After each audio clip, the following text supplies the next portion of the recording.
igreja, vamos dizer mais perto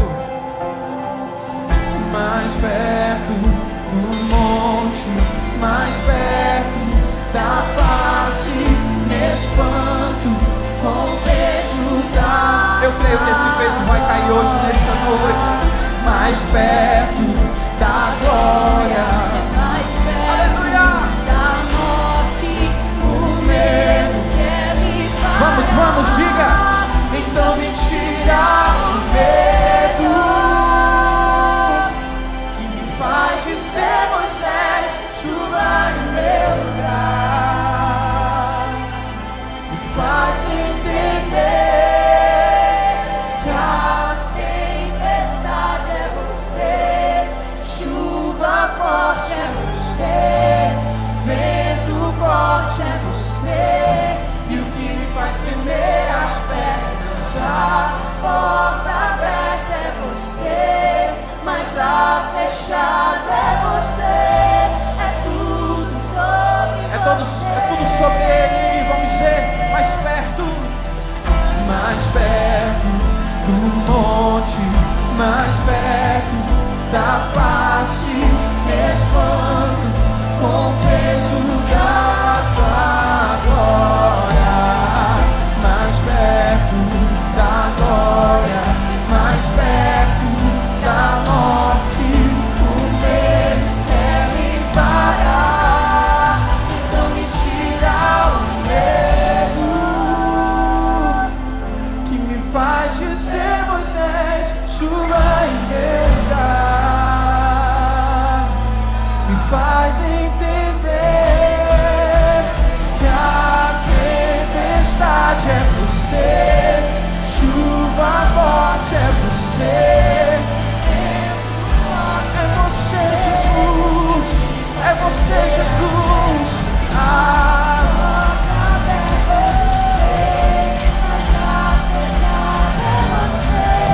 É tudo sobre você, tira o medo que me faz de ser Moisés, chuva em meu lugar, e me faz entender que a tempestade é você, chuva forte é você, vento forte é você, e o que me faz tremer as pernas, a porta aberta é você, mas a fechada é você, é tudo sobre. Eu quero te convidar, meu irmão, vamos subir ao monte, suba, eu vou subir no monte, que muitos desistirão, e vou ficar lá até te encontrar.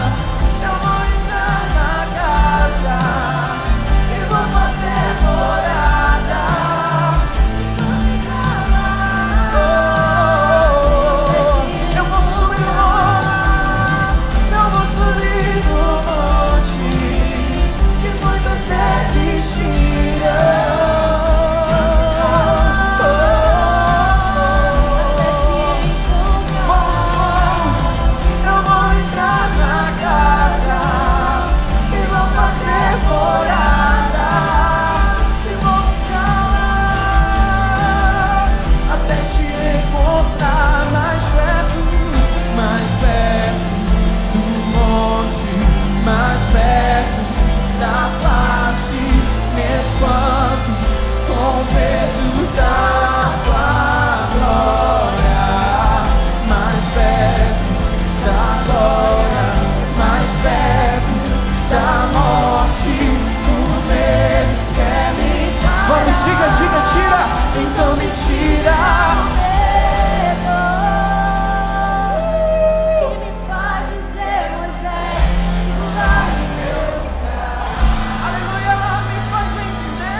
você, Jesus, esse culto, essa adoração, esse louvor. Nós te pedimos, Pai. Nuvem que aponta o destino, a mesma que cobre o passado, o pão que sacia a fome, a rocha que mata a minha sede é você.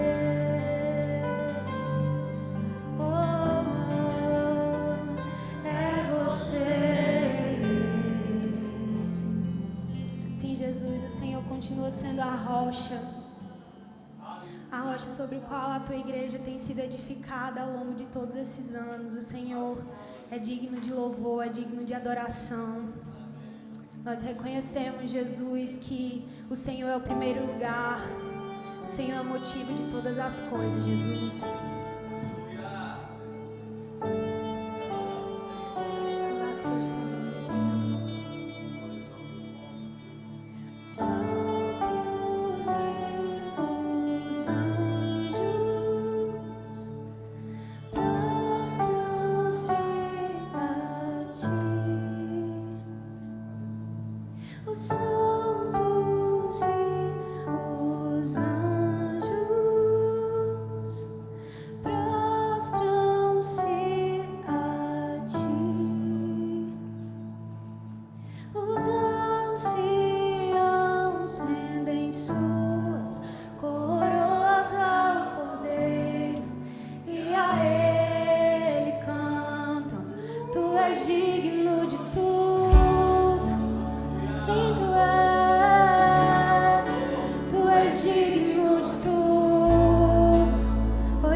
Digno de tudo, e como é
alcançamos Deus, ainda é o nosso clamor.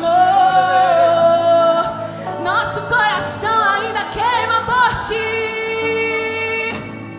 Oh, Senhor, louve mais uma vez, te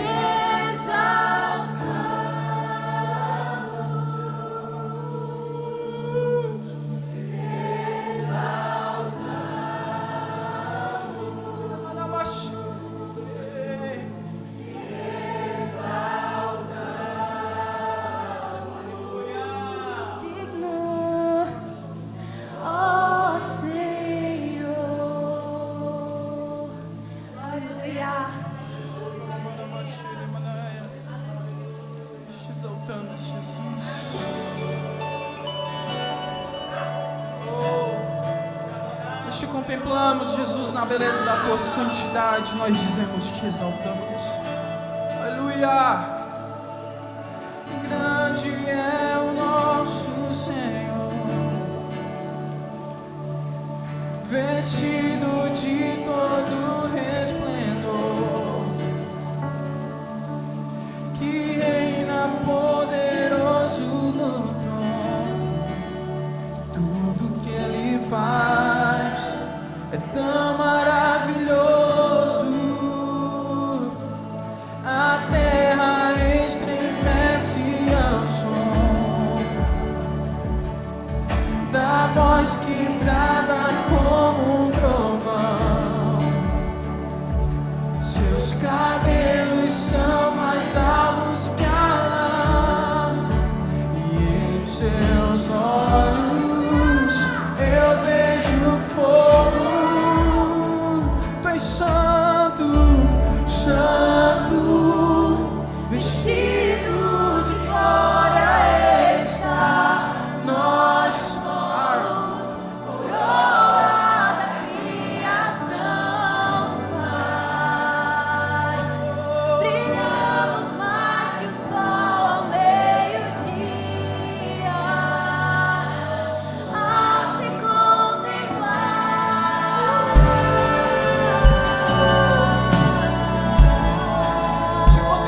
Na beleza da tua santidade, vamos lá, a terra estremece, a terra estremece ao som da voz que brada como um trovão. Os seus cabelos são mais altos que a lã. Vamos lá, vamos lá. E em seus olhos eu vejo fogo. Santo, Santo, vestido de glória está. Nós somos coroa da criação. Brilhamos mais que o sol ao meio-dia, ao te contemplar. Santo, vestido de glória Ele está. Nós somos coroa da criação do Pai. Brilhamos mais que o sol ao meio-dia, ao te contemplar.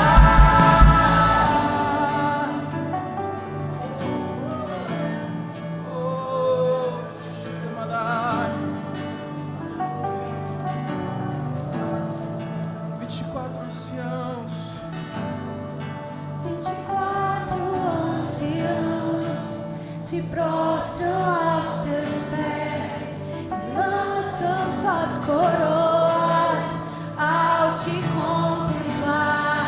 E não há nada. Ah, meu irmão, se isso for uma verdade, louve isso alto. Louve mais alto que você puder. Oh, com sua beleza. 24 anciãos se prostram aos teus pés, lançam suas coroas ao te contemplar.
Vamos dizer que Ele é santo. Tu és santo, Jesus. Santo, vestido de glória Ele está. Nós somos coroa da criação. Oh, brilhamos mais que o sol.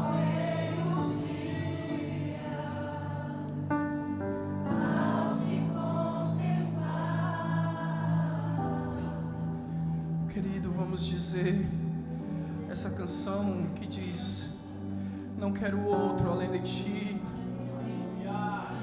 Vamos, abra o seu coração. Você vai dizer que não há outro, não há outro, não há outro que você quer, não há outro que você deseja, não há outro que você quer abrir o seu coração. Vamos, vamos, uma vez que eu coloquei os meus olhos em ti, nada mais me satisfaz. Diga isso, uma vez que eu coloquei. Uma vez que eu coloquei os meus olhos em ti, nada mais me satisfaz. Vamos, diga com mais força, vamos dizer uma vez.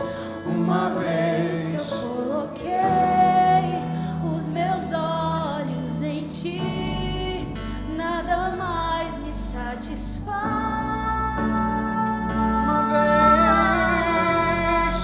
Uma vez que eu coloquei os meus olhos, diga, nada mais me satisfaz. Só quero a ti, nada mais, nada mais, nada além de ti. Só quero a ti, nada mais, nada mais, nada além de ti. Vamos, igreja, vamos com mais intensidade. Só quero a ti, nada mais, nada mais. Faça essa sua canção. Só quero a ti, nada mais, nada mais. O Senhor é o nosso prazer. Aleluia!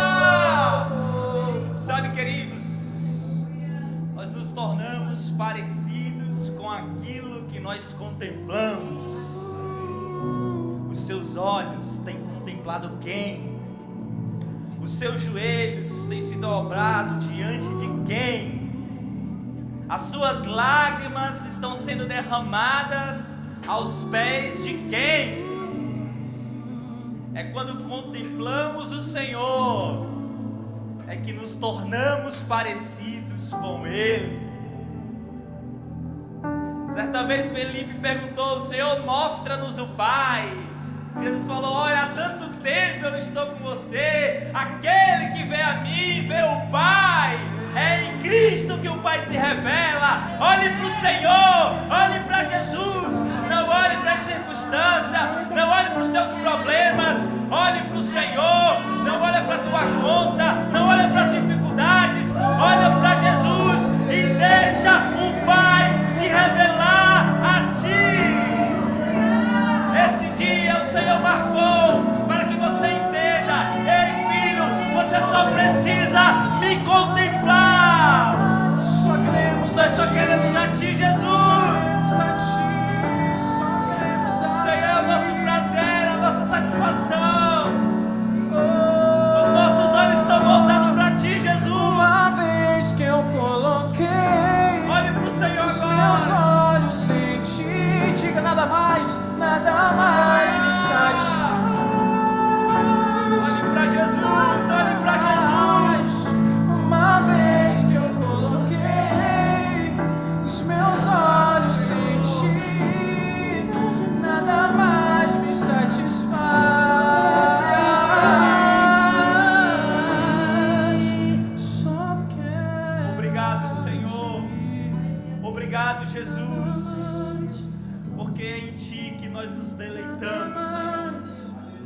nosso prazer, queremos olhar para Ti, Senhor.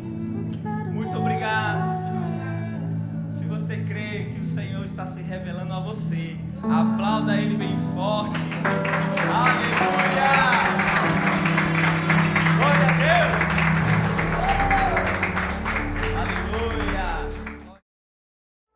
Aleluia. Feche seus olhos, queridos. Coloque a mão sobre o seu coração. Pai, muito obrigado porque Tua presença é tão real nessa tarde. Nós queremos continuar debaixo dessa graça, desse manto, dessa unção de cura, de libertação, de restauração, de favor do Senhor, de sinais e maravilhas. Que o Espírito Santo continue operando em nosso meio e através de nós e em nós, em nome de Jesus. Queridos, que bom que você está aqui nessa tarde, sejam todos muito bem-vindos. Nós estamos numa série intitulada Milagres. Hoje é o 5º sermão, o 5º culto. Nós vamos estar com essa série até domingo, dia 30 de abril. São 7 domingos que nós entendemos de Deus, que a gente deveria pregar e orar sobre isso. Mas eu falei para vocês no domingo passado que a gente ia começar a colher testemunhos de pessoas para poder contar aqui no culto. Que pena que os irmãos não vieram nesse primeiro culto, mas os dois vão estar no culto das 7, vão estar contando o testemunho deles nas 7, mas eu vou contar para você aqui agora. Um testemunho é de um jovem muito abençoado, o Vitor da célula da Thaís. O Vitor é um dos primeiros membros aqui da igreja. O Vitor, ele falou comigo, eu estava... logo que ele entrou nesse processo seletivo do mestrado da UFPB, ele falou o seguinte: estou falando para você, foi algumas semanas atrás, eu não quero falar para ninguém, não falo isso para ninguém, eu digo, tudo certo, vamos orar. E ele entrou nesse processo, ele concorreu com 12 candidatos, e só tinha uma vaga. E o Vitor foi colocado em primeiro lugar. Aleluia. E o que acontece? Ele trabalhava, todo mundo sabe que ele trabalhava à noite, então ele só tinha a terça-feira que tinha uma certa folga, as outras noites sempre ele entrava às 10 da noite, ia talvez até 5 da manhã, 6 da manhã, não lembro direito, 7 da manhã. Então, olha só, ele ganhou uma vaga, ele foi o único, foi eleito, né, na verdade foi o, como é que chama o concurso? Aprovado, foi aprovado, e a bolsa que ele vai ganhar é maior do que o salário que ele ganhava trabalhando todas as noites praticamente. Então, aplauda Jesus, porque Jesus opera milagres. Ele vai contar para os irmãos que vão estar no culto das 7 aqui presencialmente, tá bom? Outro testemunho, vocês lembram que a gente orou uns 2 domingos atrás, orando por enfermidades, para Deus curar? Chamamos as pessoas aqui na frente. E tem um irmão chamado Eugênio, que é da célula do Maciel. O Eugênio da célula do Maciel é um senhor grande, que tem um bigode bonito. Fala para ele que ele é o bigode mais bonito que tem aqui da igreja. O irmão Eugênio falou o seguinte: quando nós chamamos ele aqui na frente, a gente sentiu de Deus de orar por coisas específicas. Às vezes a gente olha assim, ora no geral, Deus abençoa a cura, só que a gente sentiu que naquele domingo tínhamos que orar, repreender a doença, dando nome para ela. Obrigado, viu, Andinho? E naquele domingo, o irmão Eugênio falou o seguinte, que ele tinha uma hérnia na virilha, grande essa hérnia. Então ele falou isso para a gente, nós oramos naquele domingo. Quando foi na segunda-feira, ele mandou uma mensagem para mim: Watson, você não acredita? Sim, irmão. Ele falou: olha, exatamente, eu cheguei em casa, fui dormir e hoje amanheci totalmente sem a hérnia. Eu falei, tudo bem. Só que eu deixei, isso foi domingo, isso já tem o quê? Quase 3 semanas, 2 semanas. Só que o que acontece? Eu falei, não, eu não vou pedir para ele contar testemunho no domingo seguinte. Vamos esperar, né, para Deus operar com o tempo mesmo. Não só orei hoje, a gente tem fé, amém, mas não vamos contar testemunho ainda. Passou essa semana, passou outra semana, eu falei, irmão Eugênio, falei com ele na sexta-feira, como é que você está? E a hérnia? Sumiu ou não? Ele continuou confirmando, o Watson sumiu, não tem. Ele falou o seguinte, que não podia pegar peso. Ele falou, eu já peguei alguns pesos, que ele trabalha como sapateiro, até para testar a fé dele. E ele falou que realmente Deus curou ele de uma maneira extraordinária. Ele vai estar aqui no culto das 7, contando testemunho também. Aplauda Jesus, porque Jesus opera milagres. Então, eu acho interessante, queridos, porque Deus opera através de quê? Da fé. O irmão Eugênio, ele nem queria falar. Eu falei, irmão, você deve falar para que possa gerar em nós o quê? Fé. Porque, olha só, como é que alguém está com por exemplo, tanto na parte física quanto num concurso, lutando por uma vaga, e Deus chega para aquela pessoa e faz o milagre. Então isso é extraordinário. Mas eu quero falar com você hoje, queridos. Então, antes da gente continuar aqui, se você também tem testemunhado o milagre de Deus dos meses de março até agora, só esses 2 meses, março até agora, se você quiser contar, você pode falar comigo também, a gente vai estar abrindo espaço para você testemunhar no domingo que vem, tá bom? Agora, não é que é dúvida, eu tenho fé, mas eu também sou um pouco meio que Tomé. O que é Tomé? Alguns falam, Tomé não tinha fé. Tomé tinha fé, só que Tomé tinha uma fé racional, inteligente, queria comprovação. Então, só quero que você testemunhe aqui, se você realmente tiver certeza, se realmente Deus interveio na sua vida de uma maneira extraordinária. Então, esses 2 testemunhos que a gente está falando, alguém que foi aprovado em primeiro lugar num processo seletivo, algo extraordinário, e alguém que falou o seguinte, olha, eu fui curado, já está 2 semanas que totalmente sumiu. Então, se você faz parte desse rol de pessoas que estão sendo abençoadas, você quiser testemunhar, fale comigo, a gente vai abrir espaço para você semana que vem. Amém, gente? Quero falar com você hoje, esses domingos que a gente pregou, nós falamos muito sobre passagens do Velho Testamento. E eu senti de Deus de pregar esse domingo agora, e domingo que vem, se eu vou estar pregando, passagens neotestamentárias do Novo Testamento, tá bom? Então, quero falar com você hoje sobre milagres, multiplicação sobrenatural. Diga assim comigo, multiplicação sobrenatural. Vamos estar vendo o texto, por favor, de João capítulo 6, vamos estar lendo os versículos 1 a 13. João 6, 1 a 13, diz o seguinte: depois dessas coisas, Jesus atravessou o mar da Galileia, que é o de Tiberíades. Só parar aqui para você entender um pouquinho, o livro de João foi escrito cerca de 32 anos depois de Cristo. Quando tem essa expressão aqui no primeiro versículo, depois dessas coisas, se refere ao quê? A uma recente viagem que Jesus tinha ido a Jerusalém, que ele tinha tido um debate ferrenho contra os fariseus. Então, depois que ele foi a Jerusalém, que teve esse debate, o que aconteceu? Vamos estar vendo versículo 2. Uma grande multidão o seguia, porque tinha visto os sinais que ele fazia na cura dos enfermos. Por que a multidão seguia ele, gente, na visão de João? Por quê? Porque as pessoas viram que eram curadas. Isso aqui é bom, sim, mas o que acontece? Mas será se esses seguidores eram seguidores somente interesseiros? Se eles estavam seguindo Jesus só pela cura, ou se realmente eles queriam primeiro a unção do Espírito Santo dentro deles, Jesus dentro deles, para que depois o milagre acontecesse? Versículo 3. Então Jesus subiu ao monte e sentou-se ali com seus discípulos. Ora, a Páscoa, que foi na semana passada aqui para a gente, festa dos judeus, estava próxima. Então Jesus, erguendo os olhos e vindo uma grande multidão que se aproximava, disse a Filipe: onde compraremos pão para lhes dar de comer? Versículo 6, mas Jesus dizia isso para que a gente testá-lo, porque sabia do que estava para fazer.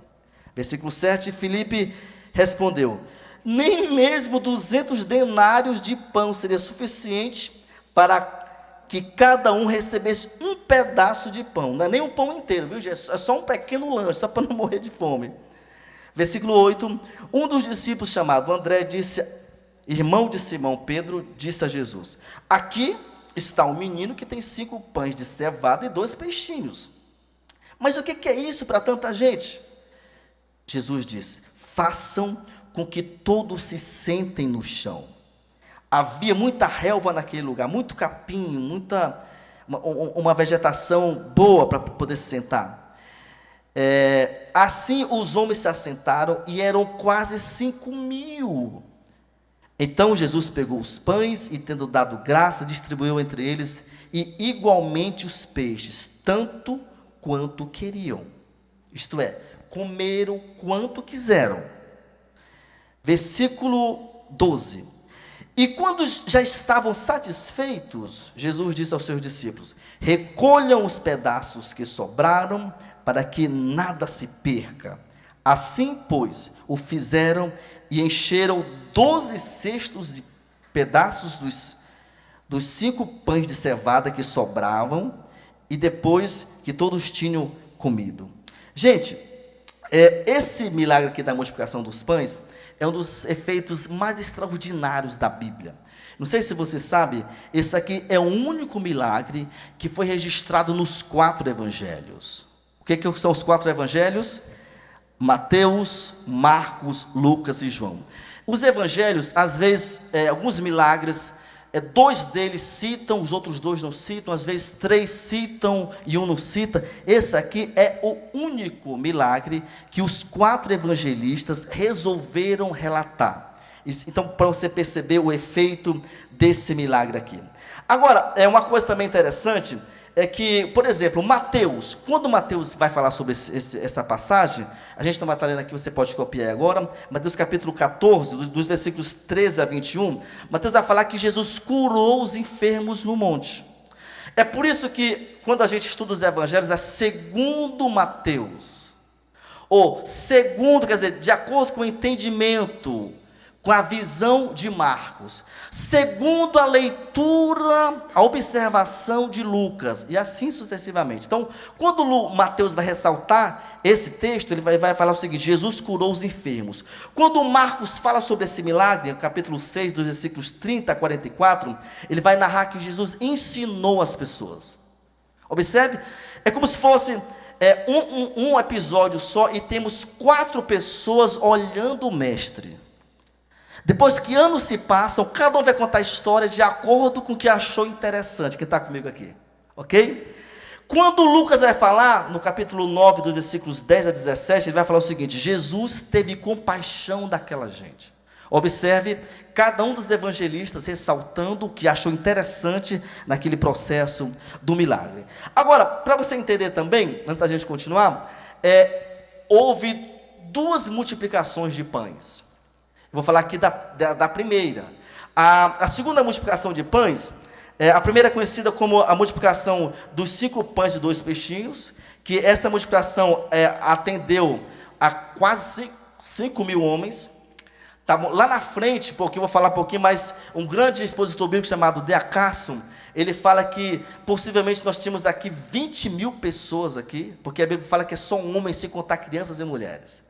Então, segundo o D.A. Carson, 20.000 pessoas, gente, é muita gente. Um mar de pessoas estavam lá, Jesus alimentou essas pessoas. Mas a segunda multiplicação de pães, essa primeira foi na região de Betesda, melhor dizendo, de Betsaída. A segunda alimentou 4.000 pessoas. E essa segunda é conhecida como o milagre dos 7 pães e 1 peixe. Essa também aconteceu na região da Galileia, na região de Magdala. Agora, quando eu vou aqui para o livro de João, nós observamos que o João registra 7 milagres. Quando eu vou para Mateus registra 19, e tem um texto que fala o seguinte: e mais alguns que não estão escritos aqui. João, ele é um pouco reduzido, ele é mais seletivo nos milagres que ele fala.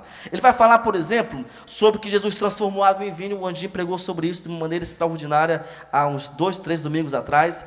João vai falar que Jesus curou o filho de um oficial. João vai dizer que Jesus curou um paralítico em Betsaida. Ele vai falar sobre essa multiplicação que a gente está lendo aqui agora. Ele vai falar que Jesus andou sobre a água. Isso aqui é muito interessante. Nós estávamos em Santarém, anos atrás, quando eu era criança ainda. Teve um pastor nosso que falou o seguinte: eu também já andei sobre a água. Todo mundo. Ele falou: eu sou americano, estava nos Estados Unidos, estava congelado, andei sobre a água. A única diferença é que era estado sólido. Não era líquido, mas eu andei sobre a água. Vamos lá. Jesus curou também, João vai falar que ele curou um cego de nascença. Ele também vai ressaltar no capítulo 11 de João a ressurreição de Lázaro. Então, João é mais seletivo, mas ele vai falar sobre milagres. Eu quero que você veja comigo no telão mais um texto aí, por favor. João capítulo 20. Ele fala o seguinte, olha: na verdade fez Jesus diante dos seus discípulos o quê? Muitos outros. A mesma expressão que Mateus usa, ele fez muitos outros milagres que não estão escritos no livro de João.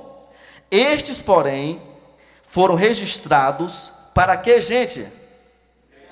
Diga assim: para que eu creia que Jesus é o Filho de Deus, e que eu crendo eu recebo o quê? Vida nele. Por que a Bíblia ressalta inúmeros milagres? Porque quando eu olho para ela, em mim gera o quê? A fé. Eu creio, quando nós vemos em pessoas aqui na nossa igreja, gente, tem tantos milagres, mas a gente falou sobre 2 agora aqui, que aconteceu nas últimas 2 semanas. Eu olho para essas pessoas, é verdade isso mesmo? Você tem certeza? A prova é essa. Isso gera em mim o quê? Fé, gera em mim o quê? Engajamento de que Deus é poderoso. Mas quando eu vejo esse texto de João, que a gente leu o texto prioritário, João escreveu, ele foi o último a registrar esse episódio. Quando eu vou para a história, eu observo que depois de mais de 20 anos, que tinha acontecido o episódio, depois que os evangelhos sinóticos, que é Mateus, Marcos e Lucas, relataram relataram essa história em seus livros, João decide, por último, agora eu vou falar o meu entendimento que eu tive naquele episódio da multiplicação dos pães. Isso aqui é muito forte, gente, por quê? Porque é exatamente isso que nós precisamos para poder crescer no evangelho. Agora, quando a gente observa que Jesus fala sobre isso aqui, que Jesus opera esse milagre, quando a gente vê essa história, a gente vai entender por trás 2 verdades. Como é que isso aconteceu? Primeiro, a gente vai observar, por exemplo, no livro de Marcos capítulo 6, que Jesus não tinha nem tempo para comer com seus discípulos. Eles estavam muito atarefados. Então, a ideia é que antes dessas pessoas se reunirem, Jesus quer tirar um tempo de descanso com seus discípulos. Ele cruza o mar. E quando ele chega do outro lado, ele tem uma surpresa. Meu Deus, eu vou tirar férias. Tanta gente aqui me esperando. Então, o segundo momento que a gente consegue entender, por que Jesus talvez se retira e quer tirar um tempo só com seus discípulos? Primeiro, porque ele estava numa agenda ferrenha. Segundo, há poucos dias João Batista tinha sido o quê? Decapitado. Então Jesus e os discípulos estavam numa situação catastrófica emocionalmente.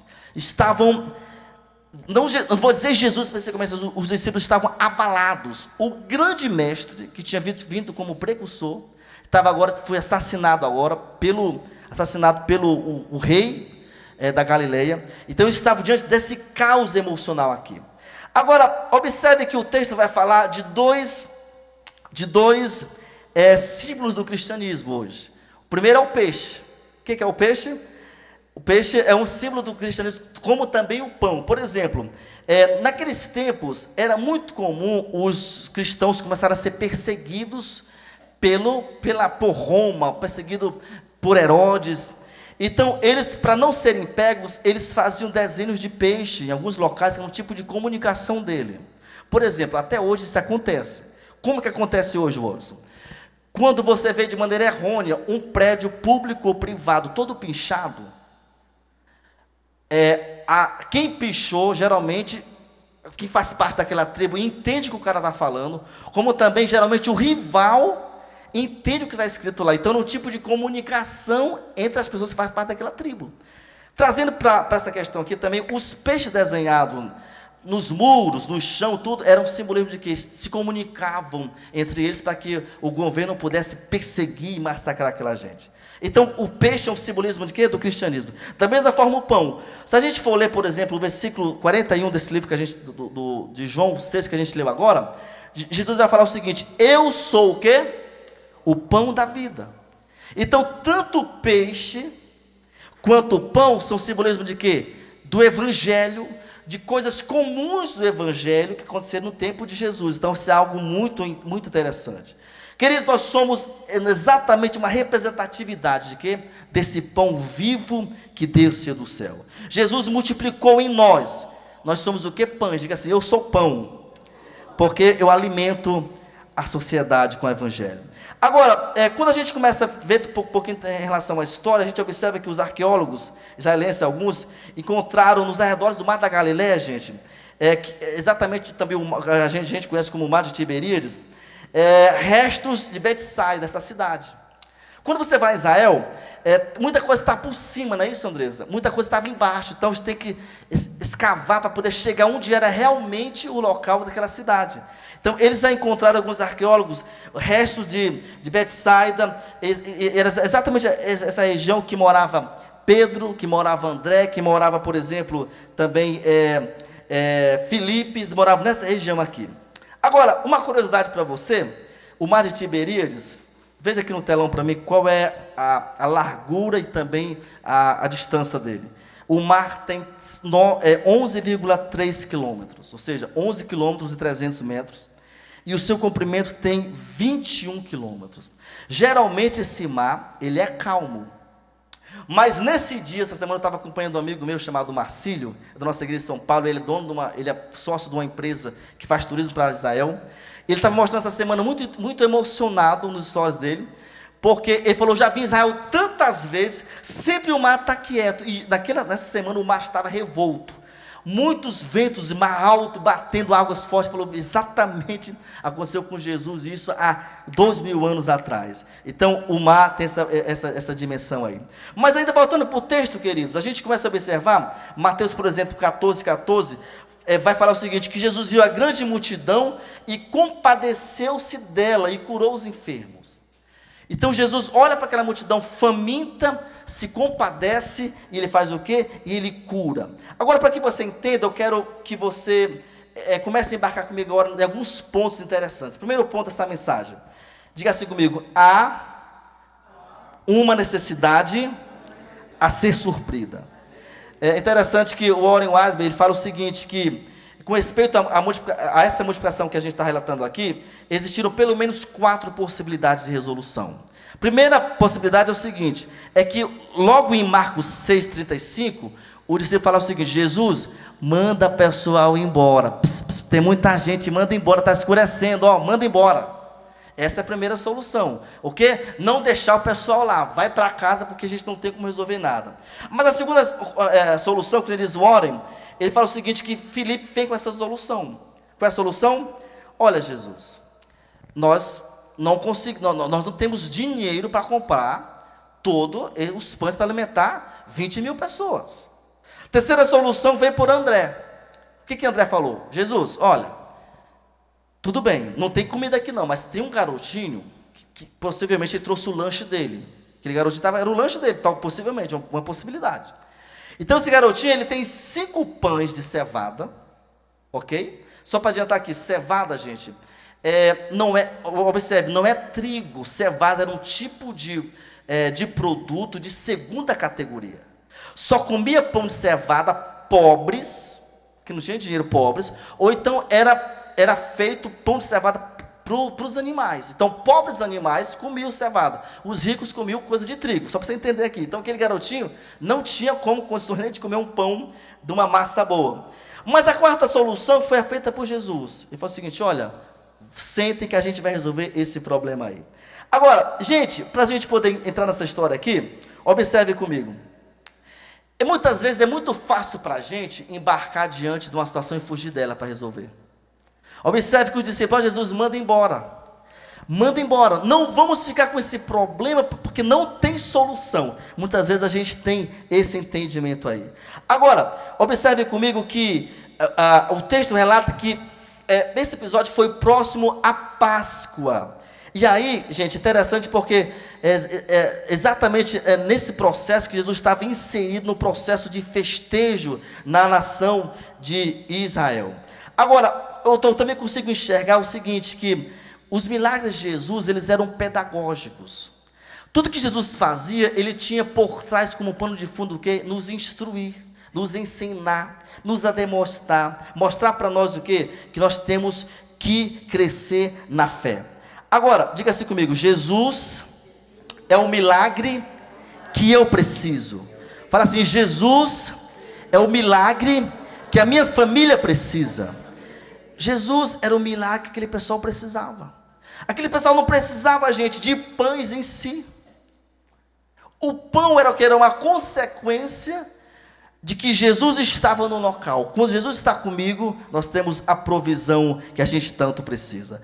Agora, observe comigo algo também interessante, que aquela multidão em Cafarnaum e também toda aquela região ali, eles chegaram para Jesus movidos por uma fé genuína. E eu quero relatar aqui para você que, por exemplo, nós temos que entender que é exatamente essa fé de quando eu estou com Jesus, eu não preciso me preocupar com aquilo que vai acontecer comigo. Eu acho muito interessante porque quando eu vou para todos os evangelhos, todos os relatos bíblicos sobre milagre, sempre tinha por trás o quê? Uma crença verdadeira, uma confiança plena no Senhor. Segundo ponto que eu quero falar com você é que existe, diga assim comigo, uma visão a ser compreendida. Olha só, mesmo antes de toda a multidão perceber que estava com fome, mesmo antes, todos os discípulos perceberem que tinham um problema a serem resolvidos, Jesus já sabia que no momento certo o milagre ia acontecer, que no momento certo os pães iam se multiplicar e também aqueles 2 peixinhos. Agora, eu acho muito legal porque Jesus chega, ele aproveita para poder colocar e fazer um teste em um dos discípulos, chamado Filipe. Ele chega para Filipe e fala o seguinte: Filipe, onde compraremos os pães para que eles comam? Filipe fala o seguinte: Jesus, o X da questão não é onde, é como. Como comprar isso? Ele fala o seguinte: olha, nem se tivesse 200 denários. O que é denário hoje? Denário era exatamente o salário de um dia de um trabalhador. 200 equivale, veja comigo no telão aí, por favor, equivale a 7 meses de um trabalhador. Se a gente usar, por exemplo, o parâmetro, eu já fiz um câmbio para hoje, o salário mínimo está 1.320. Se eu fizer esse câmbio, equivale a mais do que R$9.200. Filipe foi rápido. Jesus, onde é que eu tenho aqui agora, nesse momento, mais de R$9.000 para comprar pão? Como, Jesus? Com que dinheiro? Olha só, gente. Quando eu vejo essa história, eu começo a entender o seguinte, que Filipe era muito bom em administração. Tinha raciocínio lógico rápido, tinha visão de compra, visão de valor, visão de mercado, fazia uma leitura humana muito precisa. Ele sabia, gente, rápido, que estava diante de um abismo. As minhas receitas são ínfimes em relação ao que eu tenho que pagar. Ele sabia, era um matemático, era um cara da gestão como eu sou também. Mas o que acontece? Mas ele foi reprovado no requisito fé. Ele respondeu para Jesus diante da ciência, da lógica, do que é exato, do que é visível, mas ele não conseguiu entender Jesus. E olha que Jesus já tinha feito tantos milagres, já tinha caminhado com eles, tantos. Ele poderia falar o seguinte: poxa, eu já vi esse cara transformando água em vinho, eu já vi ele curando tantas pessoas. Ele podia falar o seguinte: Jesus, o que você quiser fazer, você pode fazer. Mas ele não titubeou no espiritual, ele foi exatamente no físico. Agora, mais uma vez, de acaso vai falar o seguinte, que Filipe, ele responde corretamente ao fato de pensar só pelo prisma humano. Mas Cássio vai falar o seguinte, que ele tinha uma mente pragmática, tinha uma mente realmente humana, estatística, matemática, no enquanto ele perdeu a noção de que Deus tinha possibilidade de fazer com que aquelas pessoas pudessem ser alimentadas como foram. Amém, queridos? Então, olha só, eu acho muito interessante que Bruce vai falar o seguinte, que essa palavra peixe, nos evangelhos sinóticos, como por exemplo, o Mateus, o Marcos e também o Lucas, é traduzido no grego como it, que quer dizer peixe mesmo. João vai falar essa palavra peixe como aporasia, quer dizer o quê? Peixinho. Então observe, os 3 evangelhos falaram, olha, eram peixes. João vai falar o seguinte, eram peixes muito pequenininhos. Olha só como João é mais detalhista nessa questão aqui. Agora, a gente observa o seguinte, gente. Filipe, ele vai salientar o quê? Não tem dinheiro. Jesus, a gente não tem dinheiro. Nem 9.200 reais, não tem dinheiro. Jesus chega por exemplo, para André. Ele vai falar o seguinte, olha Jesus, nós não temos onde comprar.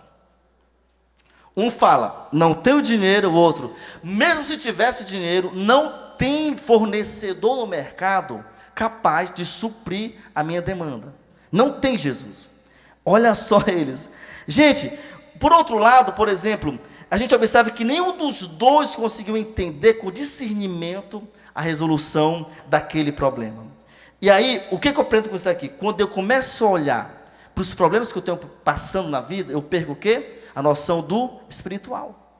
Quando eu começo a olhar só, eu tenho isso para resolver, mas falta aquilo. E como que eu faço isso? Eu perco de vista de que Deus vai agir apesar dos meus recursos. Amém ou não, queridos? Agora, é interessante também que, quando que Deus entra em ação? quando nós decretamos falência. Quando nós olhamos para as coisas, humanamente falando o seguinte: olha, não tem jeito. Então Deus é especialista quando o homem fala o seguinte: olha, só Deus. Ou seja, eu já fiz o que tinha que ser feito, só Deus. Esse só Deus é exatamente a área que Deus entra. Por quê? Porque Ele é especialista em fazer as coisas impossíveis. Ele chega ao discípulo e chama o seguinte: chama o rapaz aqui. O rapaz chega lá com 5 pãezinhos e 2 peixes. E o que acontece? Eu acho isso muito interessante, porque o pouco na mão de Jesus é algo que se torna grandioso. Diga assim comigo: o pouco na mão de Jesus é algo que se torna muito.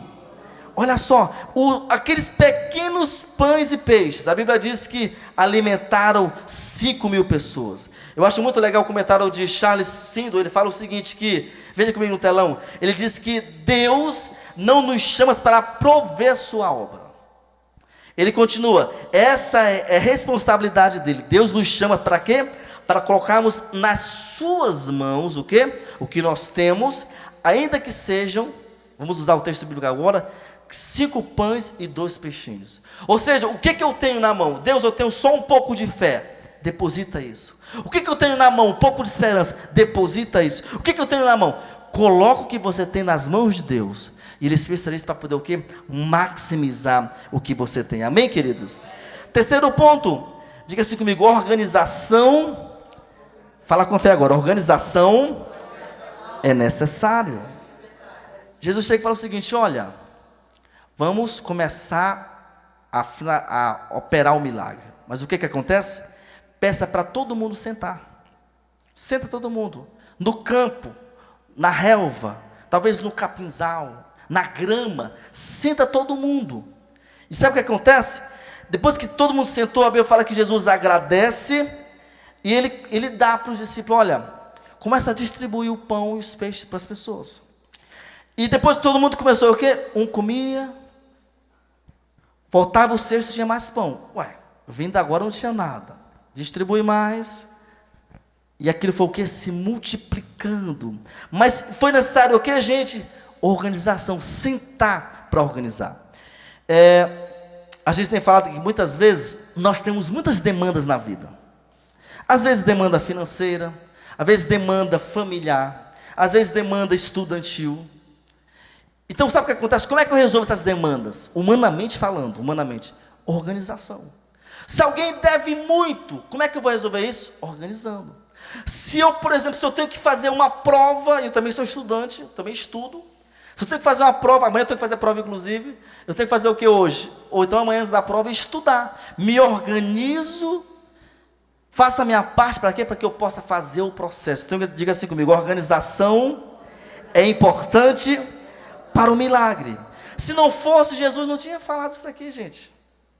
Podia ficar aquela batalha, todo mundo em pé gritando. Não, senta e acalma para que o milagre aconteça. Agora sim, olha só, é interessante porque conforme eles iam distribuindo os pães e os peixes, eles iam multiplicando os pães e os peixes. Então, todo mundo comeu para se fartar, não teve nenhuma necessidade, não teve nenhuma escassez. Jesus, diga assim comigo: Jesus tem pão com fartura. Isso aqui é muito forte. Agora, eu quero que você entenda comigo o seguinte: que quando nós estamos cheios de Jesus, nós não temos necessidade de vivenciar o que o mundo oferece.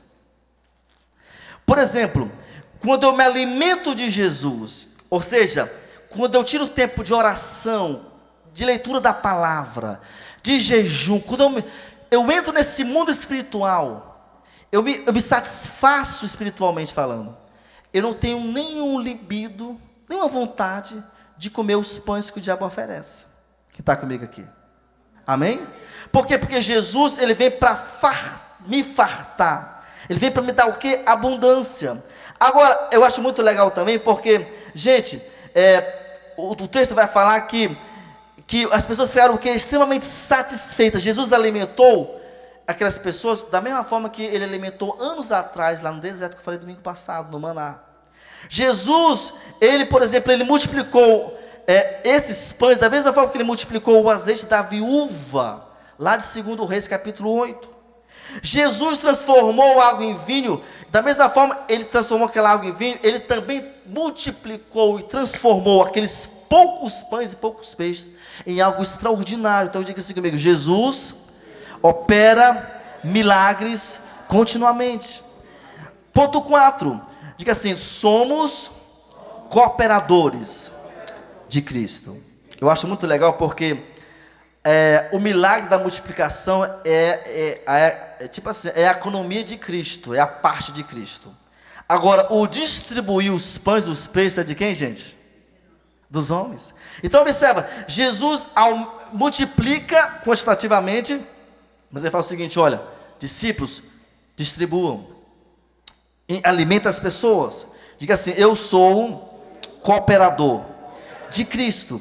Então olha só, Jesus sempre tem pão para os famintos, mas cabe a nós, queridos, essa missão de distribuir esse pão.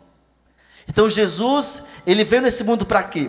Para morrer por nós, para que nós pudéssemos ser salvos. Ok, mas cabe a nós como igreja entregar esse pão, esse vinho, na verdade o peixe, o pão e o peixe, para que as pessoas possam ser alimentadas. Agora, eu acho muito legal porque Jesus, ele envolveu, gente, seus discípulos. Observe que ele chega, antes de resolver a situação, ele chama quem? Filipe. Filipe, e aí, o que você acha? E aí, André, o que você acha, André? Talvez ele chamou Pedro também, talvez chamou João, talvez chamou outras pessoas. Então ele fez o quê? Ele envolveu todo mundo. O que vocês acham sobre isso aqui? Qual é a solução que vocês encontram para essa demanda? Ele envolve as pessoas. Então diga assim: Cristo é o operador. Mas diga assim: eu sou cooperador. E essa palavra cooperador, esse prefixo co, significa operar junto com alguém. Observe, as pessoas não tinham acesso à comida se o discípulo não entregasse a ela, sim ou não? Tinha que ter alguém para entregar. Então, Jesus fez o extraordinário, o sobrenatural. Mas os discípulos faziam também com o complemento do milagre, fazendo com que aquele sobrenatural chegasse até aquelas pessoas de uma maneira muito prática. Agora, irmãos, isso aqui é muito legal, porque para que aquela multidão pudesse ser saciada, Jesus precisou do lanche de um rapaz. Sabe o que eu entendo com isso aqui? Que Jesus, ele poderia, por exemplo, talvez pegar pedras e transformar em pães. Quer um exemplo? Mateus 4. Estava tentado lá no deserto. O que o diabo falou 40 dias? Pega essas pedras e transforma em pães e coma. Ele poderia transformar a pedra em pão. Ele poderia criar os pães do nada. Pão. Eita, como tem milhares de pães. Mas ele quis que aquele rapaz cooperasse. Quem está comigo aqui? Traga o rapaz até mim. Faz com que esse rapaz trouxesse para ele o quê? O que tinha em mãos. Então, discípulos e o rapaz foram coadjuvantes, foram copartícipes daquele milagre. E por último, quero falar com você, diga assim comigo: é necessário uma boa mordomia. Gente, a fartura da provisão não autoriza o desperdício da sobra. Isso aqui é muito forte. Diga assim comigo: a fartura da provisão não autoriza o desperdício da sobra. Já viu aquela dona de casa, que eu já vi muito isso, que lá tem 5 pessoas na casa dela, mas ela faz um tacho de arroz, parece assim que é para uma tribo de 30. Aí, come um pouquinho, o que ela... Eu já vi isso várias vezes. Ela joga fora. Joga fora. Isso é o quê? Desperdício. Vamos trazer para cá? Jesus, me dá dinheiro para pagar minhas contas, meu Deus, eu preciso disso, preciso daquilo.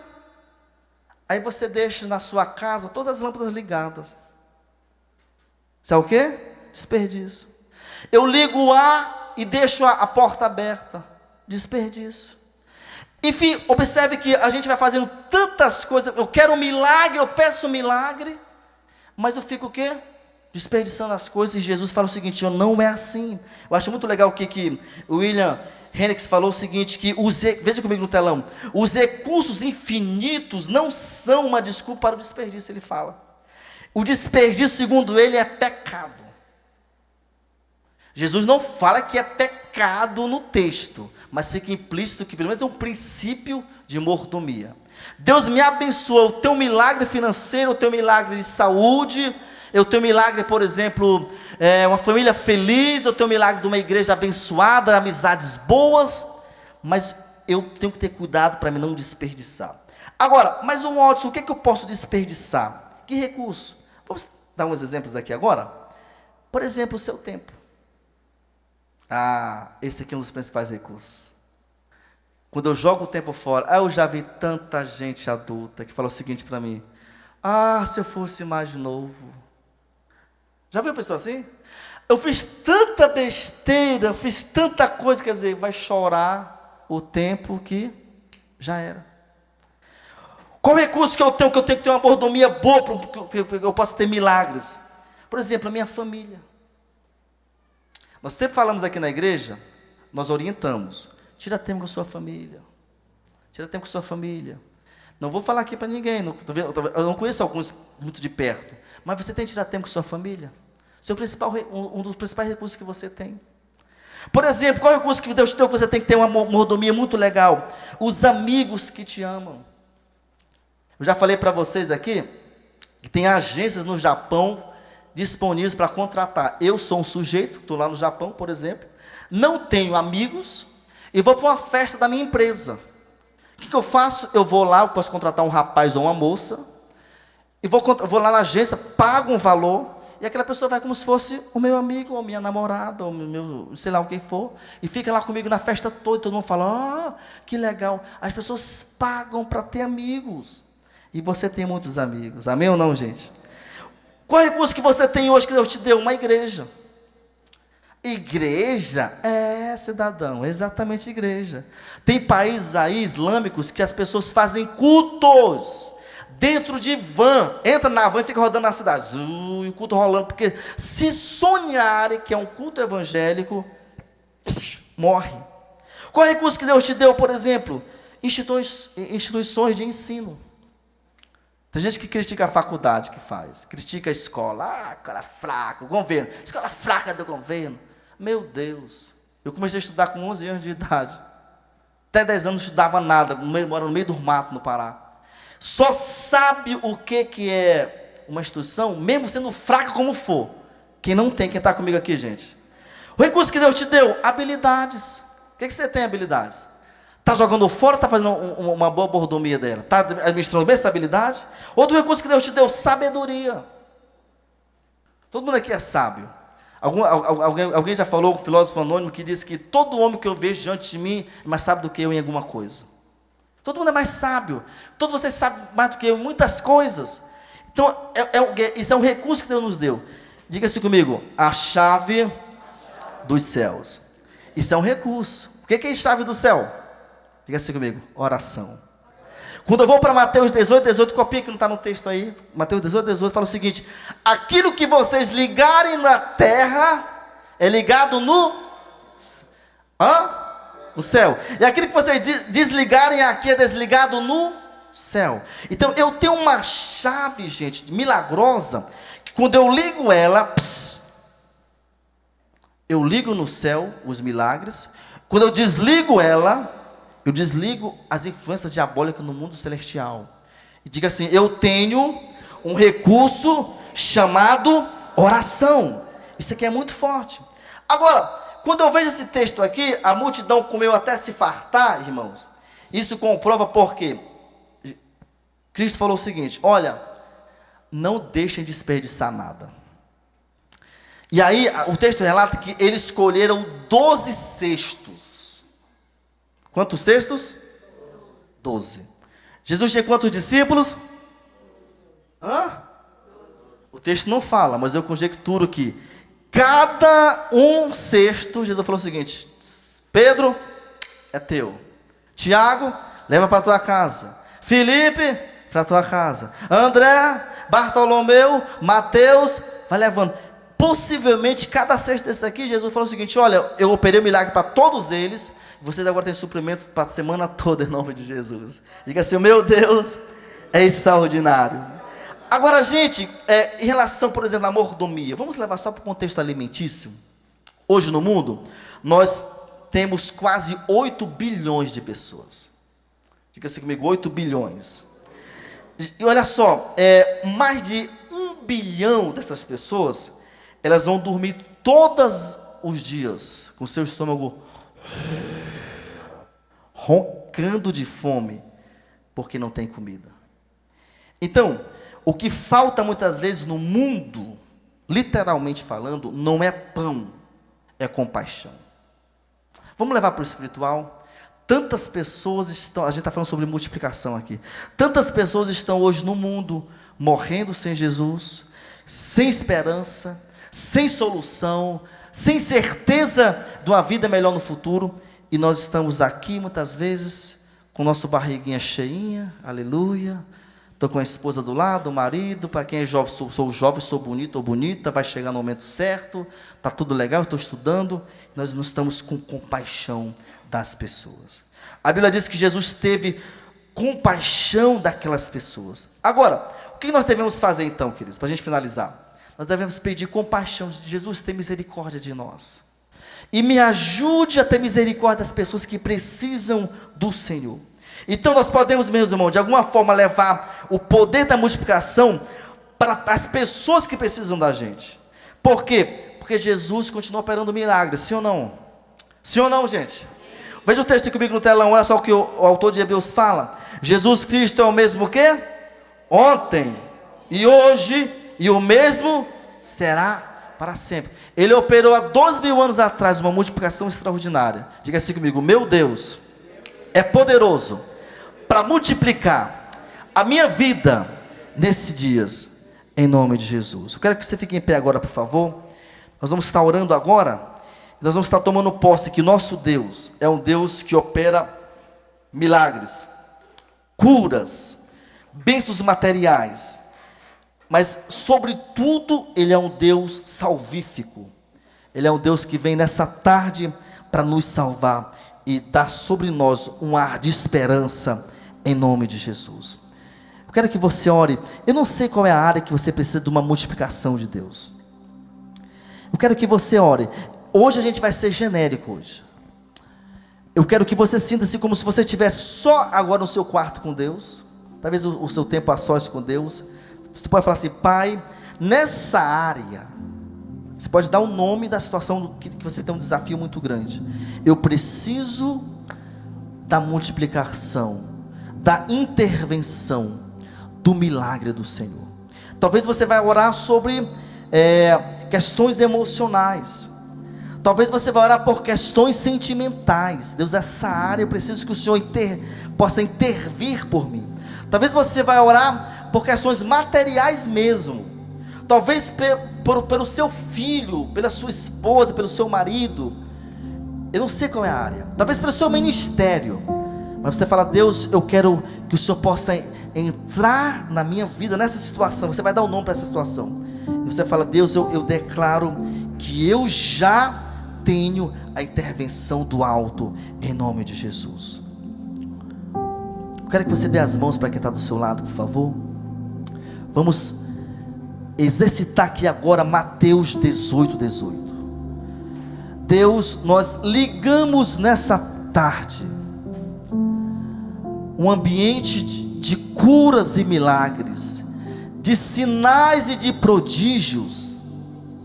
Tua palavra nos afirma, Deus, em Mateus 18:18, que aquilo que nós ligamos aqui na terra é ligado no céu. Então eu quero que você possa ligar agora em espírito mesmo.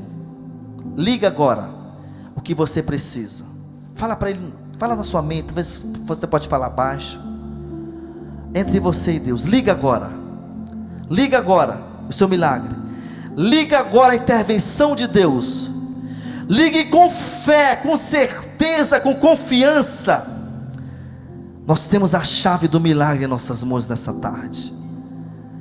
Pai, seja o que cada um esteja ligando aqui agora, seja uma cura física, seja uma intervenção financeira, seja uma libertação de um vício, seja a transformação de um parente, seja o que for, Jesus, nós ligamos agora nessa terra como igreja, e determinamos que os céus estão abertos sobre o meu irmão e minha irmã nessa tarde.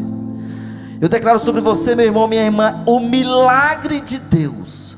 Eu declaro que os céus estão abertos agora e você está recebendo pela fé esse milagre, em nome de Jesus.